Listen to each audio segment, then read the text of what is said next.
Nah, ini dia. Seperti besi gitulah ya. Katanya sih ini kunci Ka'bah. Wangi kata Pak Ganjar. Terus selanjutnya Deddy Corbuzier juga disuruh cium. Di antara kedustaan yang amat sangat besar sekali dosanya, bahkan langsung ditujukan ke neraka, ialah berdusta atas nama Rasulullah Sallallahu Alaihi Wasallam. Sekelas Raja Salman sekalipun itu nggak berani ngotak-ngatik kunci Ka'bah, karena memang itu udah wasiatnya Rasulullah Sallallahu Alaihi Wasallam bahwa kunci Ka'bah ini dipegang oleh. Assalamualaikum warahmatullahi wabarakatuh. Beberapa jam yang lalu tadi saya live streaming dan saya kaget salah satu viewer saya berkomentar bahwa katanya Gus Miftah punya kunci Ka'bah. Dustaim pernah nunjukin kiswah makam Nabi dan kunci Ka'bah ke Pak Ganjar dan Deddy Corbuzier lalu dicium sama mereka. Dustaim, Gus Miftah maksudnya. Kunci Ka'bah yang ya Allah, dusta ya, udah jelas dusta lah. Masa orang Indonesia dikasih kunci Ka'bah, ada-ada aja. Nah, setelah saya live streaming itu langsung saya cari-cari videonya, apa benar Pak Miftah itu punya kunci Ka'bah. Ternyata memang benar ada video yang memperlihatkan di pondok pesantrennya Gus Miftah itu mencium-cium kunci Ka'bah. Itu terlihat juga ada Pak Ganjar dan ada Deddy Corbuzier di sana. Coba kita lihat langsung aja videonya ya. Ini dia. Ibu-ibu kula nyuwun diringi sholawat, nggih.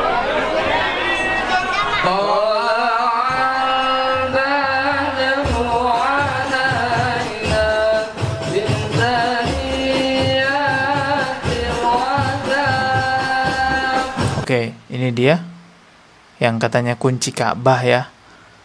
Ya kayak besi gitu ya. Coba kita lihat lagi.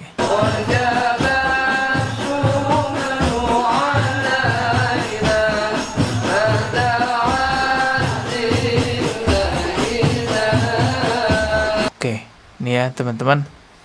Ntar ya. Nah, ini dia. Seperti besi gitulah ya. Katanya sih ini kunci Ka'bah. Nah, ini Pak Ganjar. Pak Ganjar juga disuruh cium kunci Ka'bah ini. Wangi kata Pak Ganjar nih, dengerin nih. Nggak kedengeran suaranya, cuman ekspresi wajahnya kelihatan. Wangi kata Pak Ganjar. Terus selanjutnya Deddy Corbuzier juga disuruh cium. Nggak kelihatan tapi ya, ketutupan. Terus yang lainnya, tamu-tamu lainnya juga disuruh cium kunci Ka'bah ini.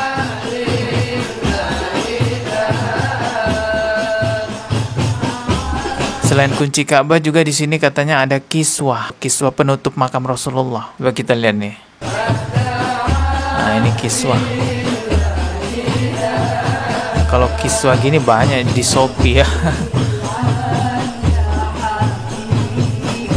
Oke, ini katanya sih di pondok pesantrennya Gus Miftah gitu. Nanti kali-kali kalau lagi ngobrol kali Mas Deddy seputar beliau. Yuk, saat ini nyuwun sewu, Mas Udin semuanya, monggo Pak Ganjar. Di tengah.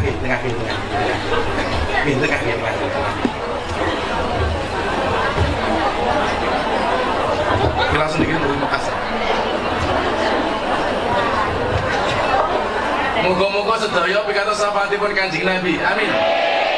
Oke, itu tadi videonya ya. Saya berani menyatakan 100% dusta kalau ada orang Indonesia yang mengaku memegang kunci Ka'bah. Karena pemegang kunci Ka'bah itu di zaman dahulu, zamannya Rasulullah, sudah ditentukan siapa orangnya. Yang menentukan itu adalah Rasulullah Sallallahu Alaihi Wasallam. Jadi secara turun-temurun terus dari keturunan tersebutlah yang memegang kunci Ka'bah. Tidak boleh digantikan oleh keturunan lain selain dari keturunan itu yang ditetapkan oleh Rasulullah. Keturunan siapakah itu? Apa nama keturunannya? Kita simak penjelasannya dari Ustadz Fuli. Teman-teman simak baik-baik.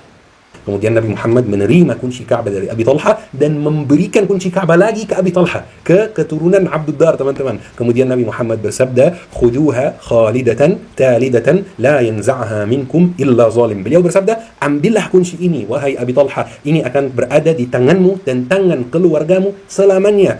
Tidak ada yang mengambilnya dari kamu kecuali orang zalim." Jadi Rasulullah bersabda, orang yang memaksa Abi Talha atau keturunannya untuk menyerahkan kunci Ka'bah kepada orang lain, maka dia itu orang zalim. Nabi Muhammad SAW mengatakan selamanya sampai hari kiamat. Masya Allah, sampai hari ini kunci Ka'bah atau posisi as-sidanah itu, ganti kiswa, memperhatikan Ka'bah, kasih bau yang wangi ke Ka'bah, itu semuanya tugas keturunan Abi Talha.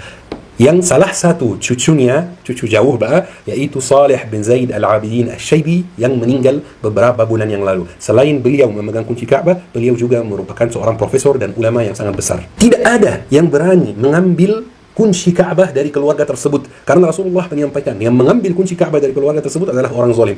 Jadi Raja Salman sendiri tidak berani mengambil kunci Ka'bah, padahal Raja Salman ya nggak usah bahas. Pokoknya tidak ada yang berani mengambil kunci Ka'bah dari mereka. Sampai hari ini teman-teman, kalau ada tamu negara, kalau ada orang penting yang ingin masuk ke dalam Ka'bah, Raja tidak berani membuka pintu Ka'bah, tidak berani, pihak keamanan tidak berani membuka pintu Ka'bah. Mereka harus telepon dulu ke orang yang pegang kunci Ka'bah dari keluarga Abi Talha, atau sekarang nama keluarganya sudah berubah jadi keluarga Bani Syaibah. Ya, saya nggak mau bikin teman-teman pusing dengan banyak nama. Tapi Ya, jelas ya. Yang memegang kunci Ka'bah secara turun-temurun adalah Bani Syaibah. Sekelas Raja Salman sekalipun itu nggak berani ngotak-ngatik kunci Ka'bah, karena memang itu udah wasiatnya Rasulullah Shallallahu Alaihi Wasallam bahwa kunci Ka'bah ini dipegang oleh keturunannya Abi Talha yang disebut sekarang keturunan Bani Syaibah. Rasulullah mengatakan siapa yang memaksa mengambil kunci ini dari keturunan Abi Talha, maka dia adalah orang zalim. Jadi sekarang pertanyaannya, Pak Miftah ini keturunan siapa? Keturunan Bani Syaibah kah? Kok punya kunci Ka'bah gitu ya? Gelar Gusnya aja masih dipertanyakan, masih diperdebatkan, nggak diakui kan begitu? Atau yang ada di pondok pesantrennya Pak Miftah itu sebenarnya hanya replika doang? Kan banyak tuh dijual di toko online ya, replika-replika semacam itu. Kalau memang itu hanya replika saja, ya jelaskan bahwa itu replika biar nggak ada dusta membawa-bawa nama Rasulullah Shallallahu Alaihi Wasallam,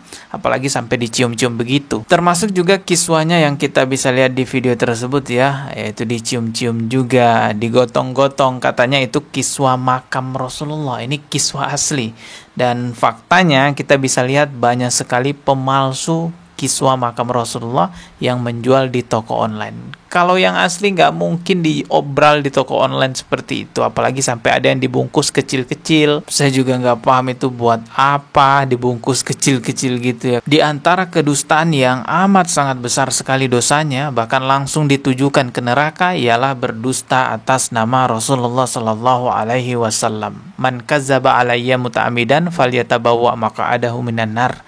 Barang siapa yang dengan sengaja berdusta atas nama Rasulullah Sallallahu Alaihi Wasallam, maka hendaklah dia mengambil tempat duduknya di neraka. Begitulah sabda Rasulullah dalam hadis riwayat Bukhari dan Muslim, teman-teman. Dan sekali lagi saya tegaskan bahwa kunci Ka'bah itu tidak bisa dipegang oleh sembarangan orang, karena Rasulullah sudah menetapkan siapa pemegang kunci Ka'bah. Itu secara turun-temurun kunci Ka'bah akan dipegang oleh keturunan Bani Syaibah selamanya, itu kata Rasulullah Sallallahu Alaihi Wasallam. Jadi kunci Ka'bah bukan dipegang oleh oknum gus-gusan yang menghina pedagang es. Oke, kita ketemu lagi di video berikutnya. Subscribe dan juga loncengnya ditekan sebagai notifikasi. Sampai susah ngomongnya. Subscribe dan loncengnya juga ditekan sebagai notifikasi. Wassalamualaikum warahmatullahi wabarakatuh.